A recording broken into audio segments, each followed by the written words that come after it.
So I did not grow up in a Christian home. I actually went to a Catholic school, which really honestly helped me give a foundation of who God is and who Jesus is. It wasn't until 6th grade where I actually started being very involved in a Baptist church. I was there literally every time the door was open. And I met so many amazing people that really showed me who Jesus was, who taught me who Jesus is and what he has done for me. And at the age of 16, I decided to walk to the front of the church and to ask our pastor to pray with me. But the one thing that I realized looking back was I just prayed a prayer and that was it. There was no follow-up, there was no questions. And honestly, looking back, I just thought, oh, I guess I'm a believer.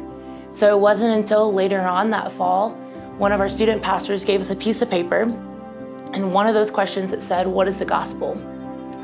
And with shame and fear, I didn't know how to answer it. So I thought what I needed to do was to cover up my paper and write Matthew, Mark, Luke, and John, knowing that they contain the gospel, but I didn't know how to verbalize that. I didn't know how to write it down. And I lived with that shame for another 4 years. So it wasn't until a married couple named Josh and Marie who really taught me what does it look like to live for Jesus. They helped me understand my sin and knowing that I loved my sin more than I loved God. And they helped me understand what a true community actually looks like, to rally around one another and to live authentically with each other as believers.